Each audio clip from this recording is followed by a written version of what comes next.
Hello बाबू। तो हम लोग आज शुरू करने वाले हैं वर्ग 16 के तत्व। अभी भी हम लोग पी ब्लॉक एलिमेंट में ही है, टेंशन मत लीजिए, अभी हम लोग कहीं नहीं जाने वाले। पी ब्लॉक में वर्ग 15, 16, 17, 18 पढ़ना है और आप लोग समझदार हैं, आप लोग को तो पता होगा ही। बट उससे पहले एक छोटा सा माफीनामा, वो ये कि मेरा जो प्रीवियस लेक्चर गया है वो लेक्चर में आवाज़ जो है वो थोड़ा सा ख़राब रिकॉर्डेड है। रिकॉर्ड ख़राब इसलिए हुआ कि मेरा जो माइक है सनाइजर का, वो माइक अचानक से ख़राब हो गया है। बट टेंशन लेने वाली बात नहीं है, मेरे पास मेरा पुराना वाला माइक है। और ये माइक जो है ये मैंने बहुत ही सस्ते दामों में ख़रीदा था, जो आज बहुत महंगे काम में काम आ रहा है। ठीक है ना, इसलिए किसी भी चीज़ की कीमत को इंसान को कम नहीं आंकना चाहिए। कौन कब कहाँ पे काम आ जाए कोई ठिकाना नहीं। सही, बिल्कुल सही। तो फिलोसॉफिकल बकवास बातों के बाद हम लोग अपना टॉपिक आगे बढ़ाते हैं और शुरू करते हैं वर्ग 16 के तत्व। वर्ग, अरे बाप रे, ब्लैक लिखा आ रहा है सर, ये आपने क्या लिखा सर? कुछ पता ही नहीं चल रहा है sir.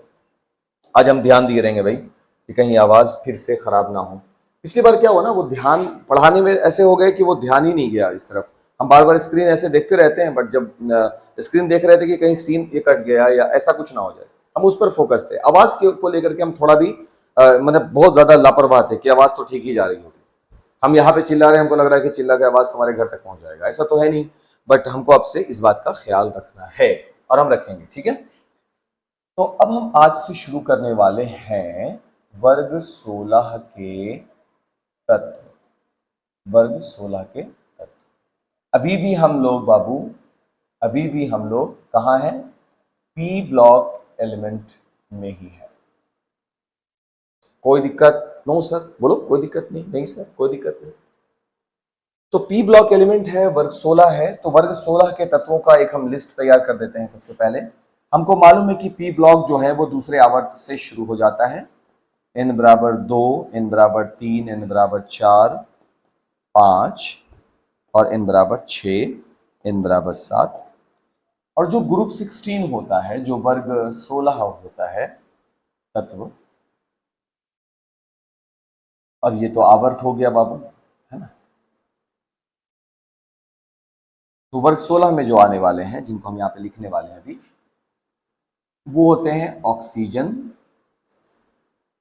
Sulphur, selenium, tellurium, polonium, और एक तो हमको पता ही है कि रेडियो एक्टिव होते हैं। सही। पी ब्लॉक को भरने का तरीका भी, भरना मीन्स इसके परमाणु संख्या को लिखने का तरीका भी हम लोग डिस्कस किए थे। वो था बाबू, याद है? अगर क्लास में अभी होते ना तो अभी पक्का एक दो लोगों से पूछ लेते।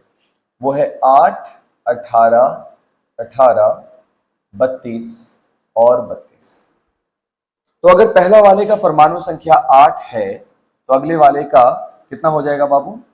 पहले वाले का 8 है तो अगले वाले का कितना हो जाएगा? सबसे पहले तो 8 जोड़िएगा 16, फिर 18 जोड़िएगा 34, फिर 18 जोड़िएगा 52, फिर 32 जोड़िएगा तो फिर क्या मिलेगा? 84। अगले बार में फिर 32 जोड़िएगा, जो भी आए वो बात की बात है। कोई दिक्कत है? यहां तक नहीं दिक्कत है, ठीक, बहुत अच्छी बात है। परमाणु संख्या मिल चुका है सर, तो क्या हम इनका इलेक्ट्रॉनिक विन्यास भी लिख सकते हैं सर? बिल्कुल लिख सकते हैं। ऑक्सीजन इलेक्ट्रॉनिक विन्यास 1s2 2s2 2p6, ज्यादा हो गया? ज्यादा हो गया सर। 4 और 4 2p4, 2p4 1s2 2s2 2p4, एकदम सही, बिल्कुल सही सर। ऑक्सीजन का जो बाह्यतम कक्षा का इलेक्ट्रॉनिक विन्यास है वो है 2s2 2p4। उसके बाद आता है सल्फर, परमाणु संख्या 16 के साथ 1s2 2s2 2p6 3s2 3p4। ये हुआ इनके बाह्यतम कक्षा का इलेक्ट्रॉनिक विन्यास 3s2 और 3p4। इसके बाद सेलेनियम आते हैं बाबू, जिनका परमाणु संख्या हो जाता है 34। इलेक्ट्रॉनिक विन्यास उनका आएगा 4s2 4p4। इसके बाद टेल्यूरियम आते हैं बाबू, जिनका होता है 52। इनका होगा वही 1s2 2s2 करके जाएंगे, आगे जाएंगे तो आएगा 5s2 और साथ में 5p4। अगला वाला था बाबू पोलोनियम, परमाणु संख्या 84, अगर हम जोड़ने में कोई गलती नहीं किए तो, और वो हो जाएगा बाबू 6s2 और साथ में 6p4। तो जो चीज कॉमन है इन इलेक्ट्रॉनिक विन्यास में, जो चीज हमको कॉमन दिख रहा है वो क्या है? वो कॉमन है इनके बाह्यतम कक्षा के इलेक्ट्रॉनिक विन्यास से जो चीज हम कॉमन देख पा रहे हैं वो है NS2NP4। क्या देख पा रहे हैं सर? NS2NP4 हम तो देख पा रहे हैं।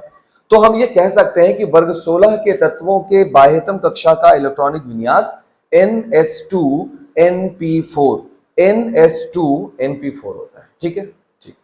एक तो ये आप नोट करोगे अच्छे से, इलेक्ट्रॉनिक विन्यास लिख करके वर्ग 16 के तत्व लगाओगे पहले, फिर आप इसका एक चार्ट बनाओगे, वर्ग 15 नहीं बाबू, वर्ग 16 का केवल, फिर सभी का आप इलेक्ट्रॉनिक विन्यास लिख करके यहां से एक एकल निष्कर्ष लिखोगे, वो है NS2 और साथ में NP4 हो जाएगा। ठीक, इसको सॉरी हम हट जाते हैं, स्क्रीनशॉट ले लो इस चीज का। 3 2 1 अब हम आ रहे हैं सामने, धन आगे, स्वागत करो हमारा। चलिए सर आगे बढ़ते हैं। तो बाह्यतम कक्षा का इलेक्ट्रॉनिक विन्यास, बाह्यतम कक्षा का इलेक्ट्रॉनिक कॉन्फ़िगरेशन, इलेक्ट्रॉनिक कॉन्फ़िगरेशन क्या निकल कर आया है सर? NS2NP4। बहुत अच्छे। बट सर आप ये बना क्यों रहे हैं वो तो आप भी समझ रहे हैं, एक्साइटेड स्टेट। यस बाबू, ऑक्सीजन 8 क्या निकला बाबू? 2S2 2P4। क्यों निकला सर? क्योंकि ये दूसरे आवर्त में है, इस वजह से S में 2 हो गए, P में 4 होंगे। बोलो सही की गलत? 1 2 3 4 सही। तब हम इसकी संयोजकता तो बता ही सकते हैं, बता सकते हैं? यस सर, इसकी संयोजकता कितनी की है? -2 की। -2 मीन्स ये 2 इलेक्ट्रॉन को ले लेगा, तुरंत बुला लेगा, जल्दी से लाओ 2 इलेक्ट्रॉन, संबंध बनाओ, खेला खत्म। लेकिन इसकी ऑक्सीकरण संख्या यानी आबंध बनाने की क्षमता, ऑक्सीकरण हम कई बार ना कंफ्यूज होते हैं, कहीं रिकॉर्डिंग वाला स्विच ऑन तो किया है, हाँ ठीक है। ऑक्सीकरण संख्या, अगर स्विच ऑन नहीं होगा तो चिल्ला करके हमको बोल देना तुम लोग स्क्रीन से। अच्छा सॉरी, हमको देख ही नहीं पाओगे तो बोलो कैसे? स्टॉप रिकॉर्डिंग यानी रिकॉर्डिंग ऑन है, आवाज़ मिला जुला कर ठीक ठाक जा रही है, आवाज़ ठीक ठाक है ना? तो ऑक्सीकरण संख्या इसकी क्या होगी? देखिए भाई, फिलहाल तो हम इसको संबंध बनाने में, आबंध बनाने में 2 देख ही रहे हैं, तो एक तो बाबू +2 होगा, और हम बात कर चुके हैं कि यहाँ पर संबंध बनाना यानी ऑक्सीकरण संख्या नेगेटिव नहीं होती है। वर्ग 15 में हम लोग इस पर चर्चा कर चुके हैं, तो अब ये सब टॉपिक हम दोबारा से करके वीडियो का टाइम नहीं बढ़ाना चाहेंगे, जो कि ऑलरेडी 8 मिनट बढ़ चुका है, 7 मिनट। ठीक, और फिर क्या उत्तेजित अवस्था में ऑक्सीजन कुछ और गुण दिखलाएगा? तो जवाब है नहीं। क्यों नहीं दिखलाएगा? क्योंकि दूसरे आवर्त में डी ब्लॉक नहीं है, डी ऑर्बिटल नहीं है। बहुत अच्छा, बहुत शानदार, बहुत शानदार। नेक्स्ट हो गया बाबू तीसरे आवर्त का, n बराबर 3। कौन है? सल्फर 16। अरे अरे, गुण वाला चीज तो बताया ही नहीं, सबसे गुण वाला बात तो बताया नहीं। सर इसको याद कैसे रखेंगे? याद रखने के लिए ओल्ड स्टाइल से TO। देखो एक बच्चा वहां से क्या बोल रहा है, सर हमको तो याद है, आपको याद नहीं कि आप इसको ग्रुप 15 वाले में पढ़ा चुके हो। याद रखने के लिए ना बाबू, ओल्ड स्टाइल से TO है ना। पहला वाला के बाद अगले वाले में जाएंगे तो +8, उसके अगले वाले में जाएंगे तो +18, उसके अगले वाले में जाएंगे तो फिर +18, उसके अगले वाले में जाएंगे तो +32, उसके अगले वाले में जाएंगे फिर से +32, है ना। 8 18 18 32 32। वेरी गुड, तुम तो पहले लिख लिए चीज यार, गजब काम किया, गजब। अब दूसरा वाला जो है वो है सल्फर। इसका था कितना बाबू? 3s2 3p4। ये हो गया 3s2 3p4, 1 2 3 4। सर इसकी संयोजकता बता दीजिए। अभी बता देते हैं बउआ, इसकी संयोजकता -2 की होगी। सॉरी, बार बार हम संयोजकता क्यों लिख रहे हैं, एक बार ऊपर तो लिखा वही है। इसकी ऑक्सीकरण संख्या क्या होगी बाबू? फिलहाल तो हमको +2 दिखा, क्योंकि संबंध अगर बनाएगा तो वो 2 इलेक्ट्रॉन मतलब दो हाथ ऐसे बढ़ाएगा, आ रहे पकड़ ले पकड़ ले पकड़ ले, संबंध बन गया। क्या इसके अलावा भी कुछ है? यस, उत्तेजित अवस्था, एक्साइटेड स्टेट। और यहां पर उत्तेजित अवस्था होगी। क्यों होगी उत्तेजित अवस्था बाबू? सर यहां पर उत्तेजित अवस्था इसलिए होगी क्योंकि तीसरे आवर्त में डी ऑर्बिटल होते हैं भाई, होते हैं, होते होते होते होते होते होते हैं, है ना। तो ये तो हो गया 3p, ये हो गया 3s, ये हो गया 3d, 2 3 4 5। कितने कमरे 3d में? 5 कमरे। p में कितने कमरे? 3p में कितने कमरे? 3 कमरे। हर कमरे में कितने electron? 2 electron. Very good very good. तो सबसे पहला चीज, अब हम उत्तेजित एक्साइटेड स्टेट की बात कर रहे हैं, अपने स्टेट की बात नहीं कर रहे, ग्राउंड स्टेट नहीं, एक्साइटेड स्टेट की, है ना, उत्तेजित अवस्था की बात होगी। तो सबसे पहले बाबू देखो ध्यान से, अगर 3d है मेरे पास, मतलब 3d ऑर्बिटल है मेरे पास, जो कि है, तो सबसे पहले क्या होगा, इसका p ऑर्बिटल से इलेक्ट्रॉन निकलेगा, अयुग्मित होगा उत्तेजित अवस्था में और d के पास चला जाएगा। जैसे यहां पर पहले से 2 है और यहां पर 4 है, ये है, अयुग्मित इलेक्ट्रॉन 2 है, इसलिए वो -2 संयोजकता हो गया और ऑक्सीजन संख्या +2 हो गई। -2 क्योंकि वो 2 को मांग ही लेगा और +2 में साझेदारी करेगा। अब उत्तेजित सिचुएशन में, एक्साइटेड स्टेट की अवस्था में, सबसे पहले ये वाला निकल के यहां आकर बैठ गया। बहुत अच्छे, बैठ गया तो ये वाले भाई साहब यहां से निकले और यहां आकर के बैठ गए ना, तो उसको वहां से निकाल देते हैं। ये भाई साहब यहां से निकल गए। अब बताओ कि कितने अयुग्मित इलेक्ट्रॉन रहे? 1 2 3 4, get on the dance floor. तो कितने रह गए? +4। इसका मतलब ये +2 भी दिखलाएगा, +4 भी दिखलाएगा। Very good very good. और ज्यादा एक्साइट करो, जोर लगा के है ईशा। ये भाई साहब भी निकल के यहां जाके बैठ गए। अरे बैठेंगे, कुर्सी है खाली तो बैठ जाएंगे, क्या दिक्कत है यार। इसको हटा दें क्या? यहाँ से हटा दीजिए सर, कोई दिक्कत नहीं। अगर इसको भी हटा दिए तब 3 2 5 1 6 सर, +6 भी होगा। तो इसका मतलब ये हुआ कि सल्फर जो है +2 +4 +6 ऑक्सीकरण संख्या दर्शाएगा। साझेदारी 2 का 4 का 6 का, जबकि संयोजकता इलेक्ट्रॉन को मांगेगा कितना? मांग लेना, 2 को मांगकर बैठ जाएगा क्योंकि इसके पास 2 ही अयुग्मित इलेक्ट्रॉन हैं। लेकिन जब एक्साइट करेंगे तो एक्साइटेड स्टेट में ये इतने ज्यादा सहसंयोजक बंधन बनाएंगे। Very good. आगे बढ़े, चलो आगे बढ़ते हैं। भारी लगेगा, कैसे लगेगा यार, लेक्चर आदमी देखेगा 2 2 घंटा 3 3 घंटा। सेलेनियम नंबर कितना था इसका यार? 16 में, अच्छा 8 में जोड़े थे, 18 जोड़े थे, 34 आया था। वेरी गुड, देखो तुम लोग सब चीज सिखा दिए हमको यार। ये हो गया 4s2 4p4 s2, है ना, s2। अच्छा पहले वो सब तो लिख लें, इसका सब लिखिएगा सर, हड़बड़ाइए मत आप चैन से पढ़ाइए। s2 1 2 3 4, get on the dance floor, minus का 2, ठीक है सर। ऑक्सीकरण संख्या ग्राउंड स्टेट पर क्या है इसकी? साझेदारी बनाने वाला जो है वो +2 है, दिख रहा है 2 अयुग्मित इलेक्ट्रॉन। लेकिन 4 में, चौथे में, सर चौथे में तो होगा खेला, क्योंकि इसके पास अब 4s भी है, 4p है, 4d भी है, 4f भी है, 2 कमरा इसमें, 2 3 4 5 इसमें 7 चाहिए, 2 3 4 5, 1 2 3 4 5 6, 1 2 3 4 5 6 7, ठीक है। क्योंकि चौथे आवर्त में f ऑर्बिटल भी आ जाता है तो सबका कमरा हमने दिखला दिया। अब हम उत्तेजित करेंगे अगर, तो ये इलेक्ट्रॉन यहां से निकलेंगे। देखिए हम फिर से बना देते हैं बाबू। अगर हम इसको एक्साइट कर दिए, उत्तेजित कर दिया, एक्साइट कर दिया, इसका ये इलेक्ट्रॉन यहां से निकलेगा, बोलेगा अच्छा चलता हूं, दुआओं में याद रखना, और उठ करके बेचारा साइड में आकर के डी ऑर्बिटल में बैठ जाएगा। क्योंकि ये अब यहां से गायब हुआ, पूरा गायब हो गया, ये अब यहां से गायब हुआ यार, बनाना पड़ेगा, ओहो, चलो गायब हुआ। तो अब इसके पास 1 2 3 4 4 रह गए, तो हम इसको लिख देंगे +4। 4 अयुग्मित इलेक्ट्रॉन हुए ना बाबू, 1 2 3 4, तो सहसंयोजक बंधन की संख्या कितनी हो गई? 4। बहुत अच्छा। अब अगला काम क्या सर? और एक्साइट कीजिए ना सर थोड़ा सा। कहे सर देखिए इसका एस है ना, और उत्तेजित कीजिए, एक यहां चला जाएगा सर, अगर वहां जाएगा तो वहां जाके बैठेगा तो यहां से गायब भी तो होगा, फिर लगता गायब हुआ, हो गया। तो अब 3 2 5 1 6 हो गया। तो अगला कौन सा, +6। सल्फर की तरह ही सेलेनियम भी अपना गुण दिख रहा है ना।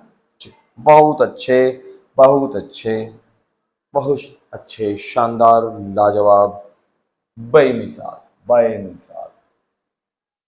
बस अच्छा जूम ही कर देते हैं भाई। ठीक है, इसके बाद वर्ग नंबर 5 में आइए। वो कौन है, 5 में कौन है, ओल्ड स्टाइल से टी, टेल्यूरियम। अगर इसमें 18 जोड़ोगे तो कितना हो जाता है, 30 40 48 52 52। कितना होता है उसका, सर उसका होता है 5s2 5p4 5s2 5s2 5p4 1 2 3 4 हो गया। लेकिन लेकिन क्या आएगा, लेकिन भाई 2 है तो संयोजकता के सामने सर आप लिख दीजिए पहले इसका -2, लिख दिया। तो ऑक्सीकरण के सामने सर वो भी लिख दीजिए +2, लिख दिया। लेकिन बाबू वर्ग में ऊपर से जाने पर धात्विक गुणों में वृद्धि होती है। अब ये हम नहीं कह रहे कि धातु बन जाता है, बट धात्विक गुणों में तो इजाफा हो ही गया। एक मिनट सर, एक मिनट एक मिनट, एक गर्मी है यार।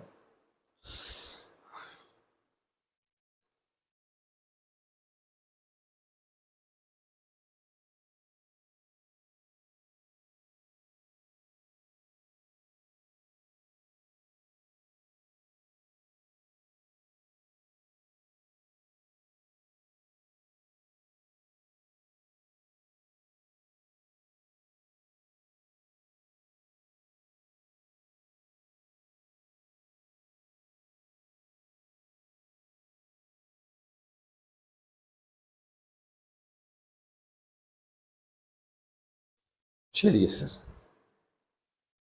हाँ सॉरी, तो हम कहाँ हैं भाई, कहाँ पर थे, हाँ यहीं पे थे। तो टेल्यूरियम के लिए संयोजकता -2 का और +2 का। बाबू -2 का है मतलब 2 इलेक्ट्रॉन को ये बुलाएगा, बुला के बोलेगा आओ रहो यहाँ पर, यानी धात्विक अधात्विक गुण दिखलाएगा, मांगने वाला गुण मीन्स अधात्विक। लेकिन ऊपर से जब नीचे आ रहा है तो धात्विक गुणों में वृद्धि हो रही है, तो ये गुण बहुत ही कम दिखता है। ये गुण कैसा होता है, कम दिखता है, ठीक है। ये वाला गुण जो है -2 यानी 2 इलेक्ट्रॉन को ग्रहण करने वाला गुण कम दिखता है। अब आइए सर इसके नॉर्मल के अलावा, ग्राउंड के अलावा इसकी उत्तेजित अवस्था पर गौर कर लेते हैं। हाँ हाँ सर गौर कीजिए please please please. 4s 4d 4 sorry यहाँ 5s 5p 5d एंड 5। इसको तुम एक अच्छा सा चार्ट बना करके आराम से इसको लिखोगे एकदम एकदम इत्मीनान से बाबू, है ना। यस 1 2 3, इसको मिटाना है इसलिए इसको थोड़ा आराम से लिखेंगे भाई। 2 3 4 5, ये डी वाला ये हो जाएगा 5s, ये हो जाएगा 5p, ये हो जाएगा 5d, ये हो जाएगा 5f, ठीक है। ठीक, तो सर आप जो काम करने वाले हैं 2 3 4 5 6 7, उधर जाने की जरूरत भी नहीं पड़ती है, आपको भी पता है हमको भी पता है।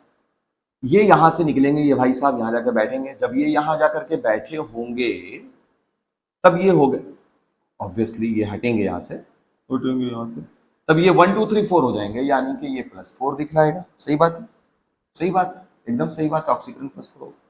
और फिर उत्तेजित अवस्था में ये और एक्साइट होकर निकलेंगे तो ये भी यहाँ पर एक और आ जाएगा, तो फिर 6 दिखलाएगा, फिर से +6 दिखलाएगा, और फिर से एक और हट जाएगा। तो 3 1 4 और 2 6 +6 भी दिखला दिया, उत्तेजित अवस्था इसका भी हो गया, ठीक। लेकिन सब कुछ बाबू अब पिछला वाला काम होगा, सब कुछ पिछला मीन्स ग्रुप 15 वाला सारा गुण अब ग्रुप 15 का, ठीक। तो n = 6, कौन है भाई, पोलोनियम। 52 के बाद 32 जोड़ेंगे तो हो जाएगा 84। ये होते हैं 6s2 और साथ में 6p4, 6s2 और 6p4।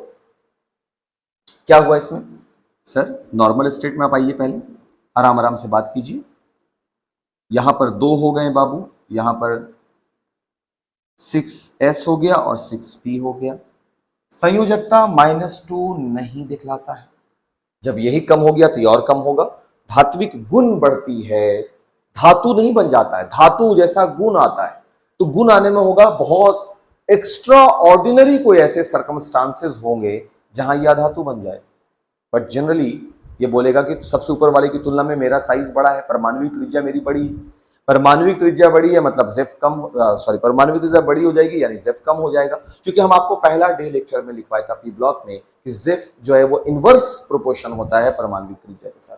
इसका मतलब ये हुआ कि इनके अंदर धातु नहीं बन जाएंगे, ये तो धात्विक गुण निकालेंगे। पोलोनियम वगैरह तो बाबू, थोरियम वगैरह का जो विखंडन होता है उससे पोलोनियम निकलते हैं, ये सब जो है अस्थाई है।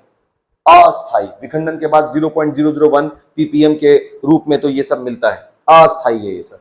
हम बस आपको आवर्त के रूप में ऑक्सीकरण संख्या आपको समझाने की कोशिश कर रहे हैं। इसका तो भाई +2 रहा ही होगा, ठीक। अब 6p है अगर इसके पास, आइए उत्तेजित अवस्था की पहले बात कर लेते हैं, बाकी चर्चा तो होती रहेगी। बहुत अच्छे, 6s 6s और ये हो गया 6p, 1 2 3 हो गया ना, 1 2 3।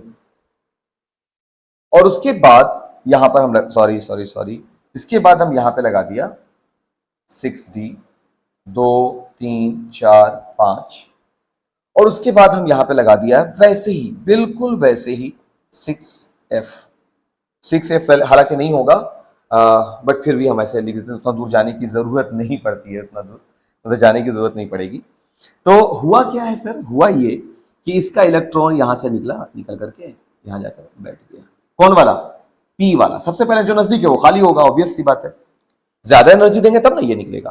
तो यहां ऑक्सीकरण कितना हो गया इसका? +4, क्योंकि 4 अयुग्मित इलेक्ट्रॉन हो गए।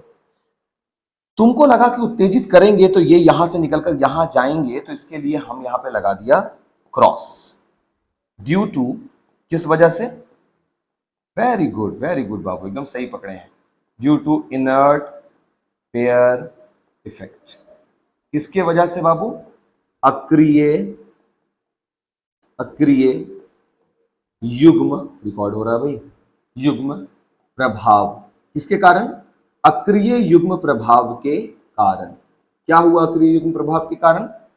परमाणु का साइज इतना बड़ा हो गया कि एस ब्लॉक से, एस ऑर्बिटल से इलेक्ट्रॉन निकलकर डी में प्रवेश नहीं कर सका, साइज बड़ा होने से। इसलिए जो अपना पोलोनियम है वो केवल +2 और +4 की ही ऑक्सीकरण संख्या दर्शाता है, जबकि टेल्यूरियम हो गया, सेलेनियम हो गया, सल्फर हो गया और ऑक्सीजन हो गया, वो सभी प्रकार के टोटल ऑक्सीकरण संख्या 2 भी, 4 भी और 6 भी, सभी ऑक्सीकरण संख्या दर्शाता है। ठीक, स्क्रीनशॉट इसका ले लीजिए, हम हट जाते हैं।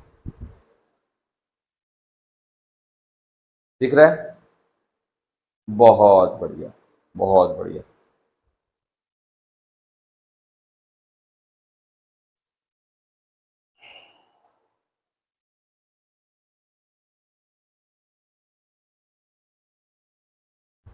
ठीक है सर, आगे बढ़ सकते हैं।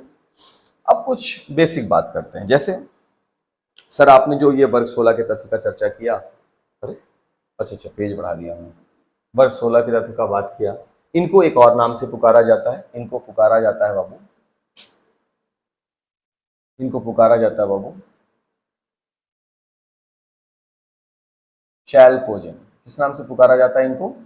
इनको पुकारा जाता है चैल्कोजेन के नाम से। वर्ग 16 के तत्व को हम लोग चैल्कोजेन के नाम से पुकारते हैं। वर्ग 16 के तत्व को हम लोग चैल्कोजेन के नाम से पुकारते हैं। सही, ओके। इस वर्ग का जो पहला तत्व है ऑक्सीजन, सबसे पहला तत्व कौन है बाबू? ऑक्सीजन। चलो इसकी चर्चा करते हैं। इस वर्ग का जो सबसे पहला तत्व है, अरे पहला तत्व कौन है इस वर्ग का?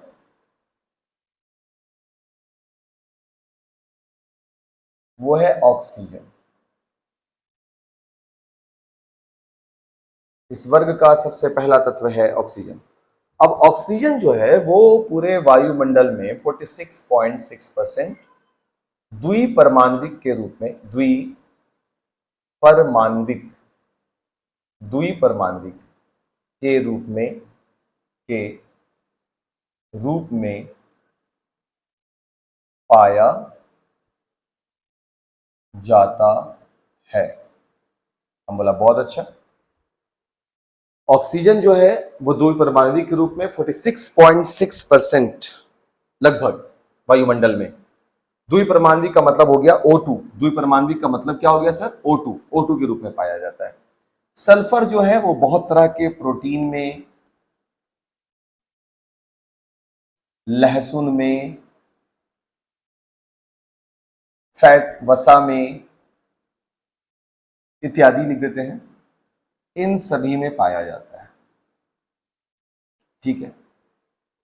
अब रही बात सेलेनियम की और टेल्यूरियम की, तो ये दोनों सल्फाइड अयस्क के रूप में मौजूद रहते हैं। सल्फाइड अयस्क के रूप में मौजूद होते हैं।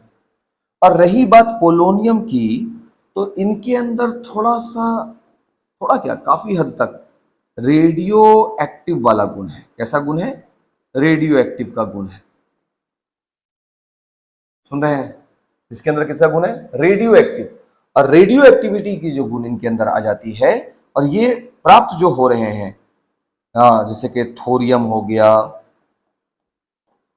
थोरियम के विखंडन से इनको हम प्राप्त करते हैं। थोरियम के विखंडन से इन्हें प्राप्त किया जाता है। प्राप्त भी होता है तो कितना? अभी जस्ट हम आपको लेक्चर के दौरान समझाते हैं। 0.001 ppm। ppm हम लोग केमिस्ट्री में पढ़े बाबू, पार्ट पर मिलियन।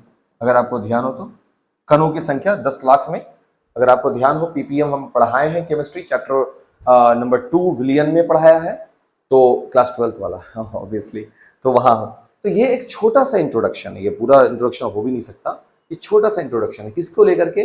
कि जो ऑक्सीजन है उसका वायुमंडल में 46.6% है द्विपरमाणविक रूप में। सल्फर जो वो प्रोटीन में, लहसुन में, वसा चेक कर लोगे वसा में है या नहीं। सेलेनियम और टेल्यूरियम जो है वो सल्फाइड्स के रूप में होते हैं। पोलोनियम जो है वो रेडियो एक्टिविटी, यानी ये एक कैसा नाभिक है सर? ये एक अस्थाई नाभिक है। कैसा नाभिक है बाबू? अस्थाई नाभिक है। स्टेबल नहीं है, अनस्टेबल है, अनस्टेबल है, स्टेबल नहीं है ये। ठीक, और सॉरी, इसका भी स्क्रीनशॉट ले लो। सही, आगे बढ़े। इसको लिख लीजिएगा ना, इसको नोट कर लीजिएगा सही से, जो बातें हम अभी बताए आपको। इसके बाद इसको नोट करने के लिए बोला बाबू, इसको नोट कर लीजिएगा, इसको आप अच्छे से नोट कर लीजिएगा, जो बात अभी हम बताएं। सेल्फ छोटा सा इंट्रोडक्शन है भाई, जो चैप्टर पढ़ रहे हैं उसको तो जानोगे ना। इसके बाद अगला टॉपिक लगा लेंगे हम लोग, वर्ग। वर्ग लिखा जाता है यार,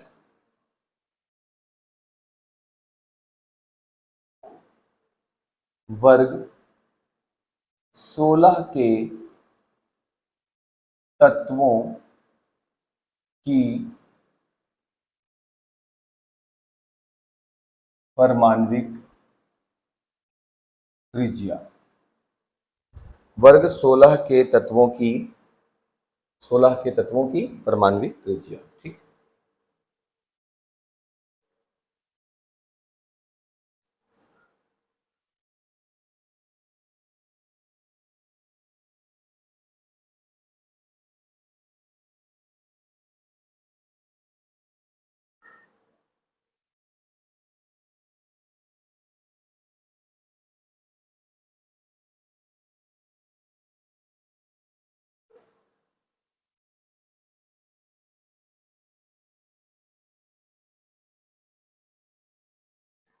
देखिए, तो सबसे पहले तो यहां पर हम लिख दिया, यहां लिख दिया वर्ग 16, यहां लिख दिया आवर्त, क्योंकि हमको परमाण्विक त्रिज्या बतानी होती है, तो फिर वो तुलनात्मक वाला भी परमाण्विक त्रिज्या देता है। n बराबर 2, n बराबर 3, n बराबर 4, n बराबर 5, n बराबर 6 और n बराबर 7। ठीक, साथ ही होते हैं, एक एक्स्ट्रा बन गया यार, ऐसा ना हो कि फिर वो अब, ठीक, अब फिर अब उस लाइन को छोटा करना पड़ेगा। छोड़ो यार, तो हाँ, सबसे पहले तो हम वर्ग 16 पर हैं, इसलिए हम इसको पहले देखेंगे। ओल्ड स्टाइल स्टाइल से टी हो, ठीक है बात, ओल्ड स्टाइल से टी। हमको मालूम है, क्या मालूम है, यहां पर हम इसके बारे में लिख रहे हैं बाबू, कि किसी वर्ग में, किसी, रिकॉर्डिंग जाली है ना, किसी वर्ग में, किसी वर्ग में ऊपर से नीचे की ओर, नीचे की ओर बढ़ने पर, बढ़ने पर क्या होता है, आवर्त की संख्या बढ़ती है। ध्यान दीजिएगा टॉपिक में बाबू, आवर्त की संख्या बढ़ती है। क्या ये बात तय है, ऊपर से नीचे की ओर जाते हैं तो क्या आवर्त की संख्या बढ़ती है? यस सर, बढ़ती है। आवर्त की संख्या बढ़ने से बाह्यतम कक्षा और नाभिक, और नाभिक के बीच, बाह्यतम कक्षा और नाभिक के बीच का प्रभाव घटता है, जिसे हम लोग बोलते हैं जिफ, जिफ घट जाता है, ये भी सही है। परमाणविक, परमाणविक त्रिज्या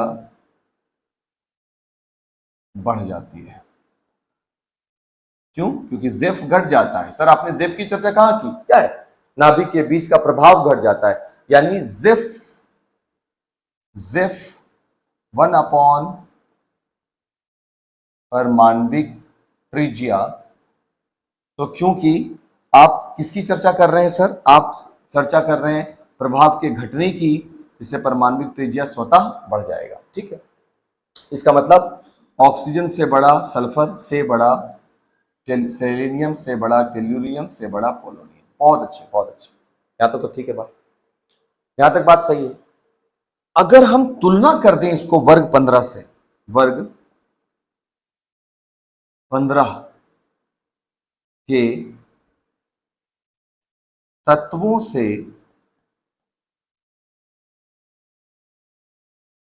तुलना करने पर, तुलना करने पर, अब बताओ किसकी परमाणविक त्रिज्या ज्यादा होगी?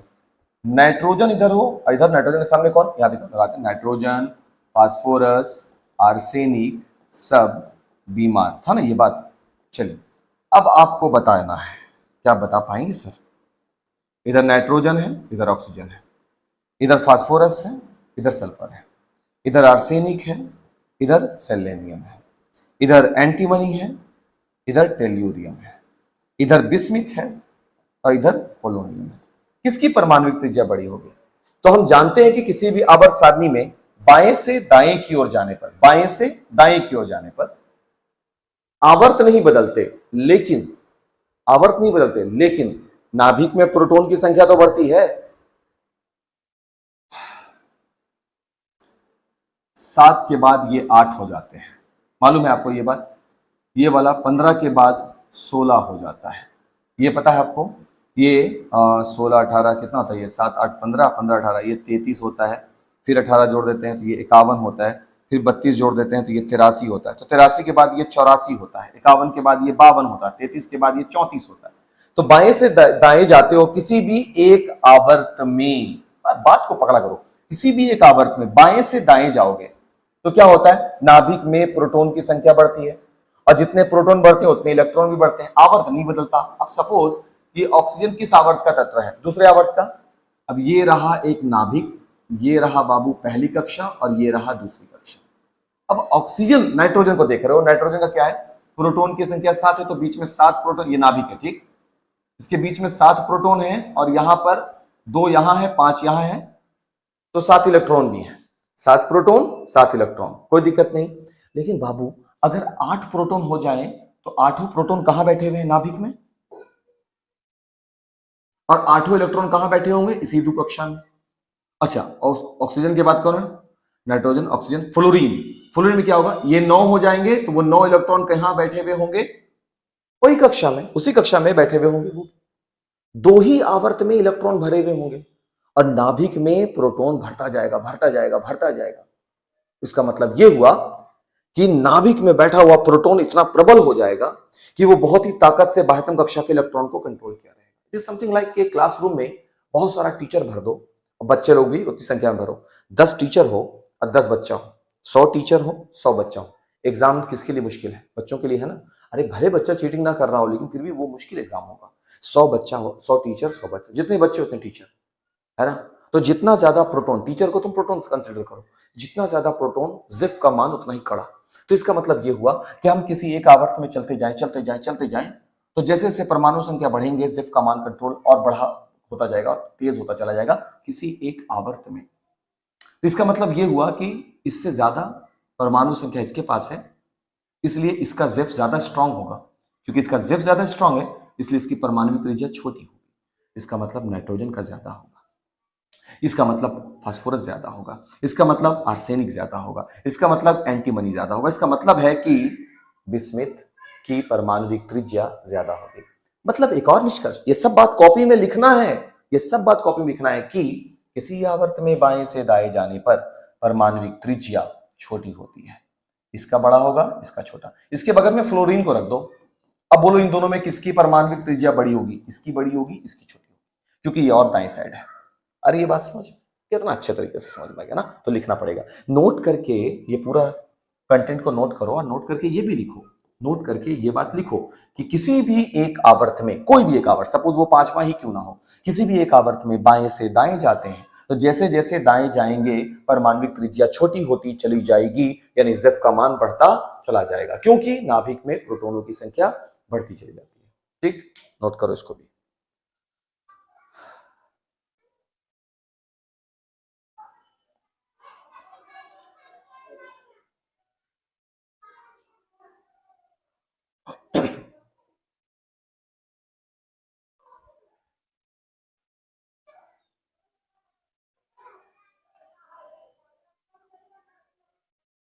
ठीक है बाबू, अब इसी से जोड़ करके तुम एक कंटेंट कॉपी पे और लिखो। पता है वो क्या चीज, आयन एंथैल्पी। कौन सा टॉपिक हेडिंग लगाएंगे, क्या चीज का, क्या चीज हेडिंग लगाएंगे, आयन एंथैल्पी। पता है एंथैल्पी क्या होता है, बाह्यतम कक्षा से इलेक्ट्रॉन का त्याग करने में जो ऊर्जा परिवर्तन होता है, इलेक्ट्रॉन का त्याग।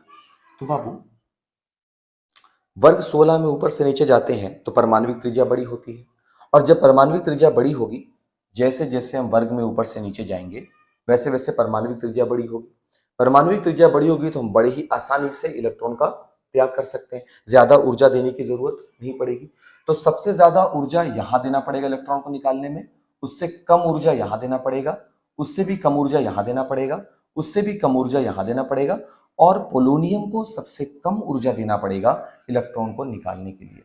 वजह क्या है, वजह यह है कि बाह्यतम कक्षा में मौजूद इलेक्ट्रॉन को बाहर निकालना है। तो जिसकी परमाणविक त्रिज्या, जैसे हम लिखेंगे क्या कि वर्ग 16 में ऊपर से नीचे की ओर, ऊपर से नीचे की ओर बढ़ने पर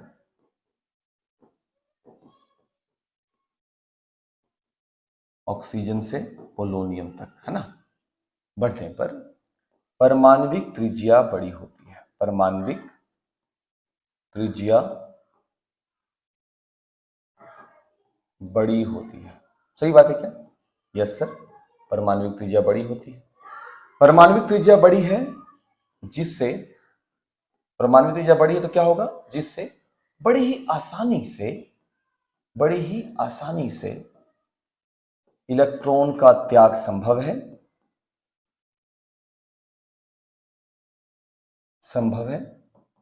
फलतः ऊर्जा परिवर्तन नगण्य होगा।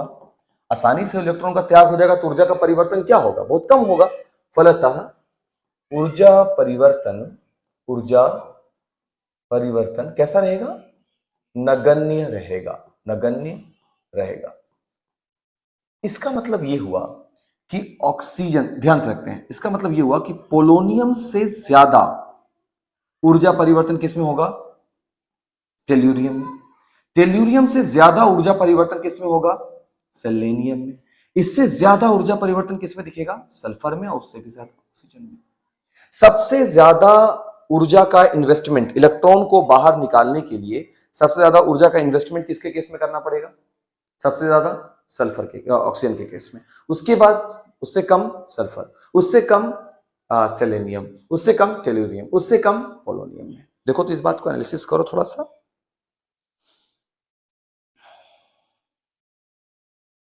सही बात है, एकदम सही बात है। अगर वर्ग 15 से तुलना करें, किससे तुलना करना होगा? वर्ग 15 से तुलना करने पर किस चीज की तुलना? किसका आयन एंथैल्पी ज्यादा होता है, किसका कम? इधर नाइट्रोजन, फास्फोरस, आर्सेनिक, सब, बीमार, और यहां होगा ओल्ड, स्टाइल, से, टी, पो। बहुत अच्छा। आयनन एंथैल्पी मींस इलेक्ट्रॉन को बाहर निकालना किसमें आसान होगा? ध्यान दो बाबू, ऑक्सीजन का जेफ का मान ज्यादा है, यह बात तो तय हुआ, इससे पिछले वाले स्लाइड में हम पढ़ा दिया है। इसका जेफ ज्यादा है तो इसके इलेक्ट्रॉन को निकालने में एनर्जी ज्यादा चाहिए। इसका जेफ कम है इसलिए इलेक्ट्रॉन को निकालने में इसकी तुलना में कम एनर्जी चाहिए। तो इसके आयनन एंथैल्पी का मान, इसके आयनन एंथैल्पी का मान ज्यादा होगा। ऑब्वियस सी बात है, इसका ज्यादा होगा, इसका, इसका और इसका। सही बात है क्या? बिस्मिथ और पोलोनियम दोनों ही आवर्त 6 के तत्व हैं। सही बात है क्या? दोनों ही सबसे नीचे स्तर पर बैठे पड़े हैं, तो दोनों ही धात्विक गुण थोड़ा बहुत रखते हैं। लेकिन इन दोनों में जेफ का मान किसका ज्यादा है? पोलोनियम का। जिसका जेफ ज्यादा होगा, इट इज ऑब्वियस कि उसके अंदर से बाह्यतम कक्षा में मौजूद इलेक्ट्रॉन को निकालने में एनर्जी का इन्वेस्टमेंट ज्यादा होगा। अरे यार पसीना चल रहा है, अब तो बोल दो कि समझ गए हो, क्या और चिल्लाएं? तो इस प्रकार से हम आयन एंथैल्पी को भी मेंशन करेंगे, जरूर मेंशन करेंगे, तुलनात्मक भी मेंशन करेंगे। ठीक है, यहां पर हम अपने इस लेक्चर का एंड करेंगे, वर्ग 16 का। इसका नेक्स्ट लेक्चर हम अगले दिन लेकर के आएंगे। अगर वीडियो आपको अच्छा लग रहा है बाबू तो कमेंट करके बताइए, और Taj classes since 2016 from village to victory के साथ जुड़े रहने के लिए बहुत बहुत शुक्रिया।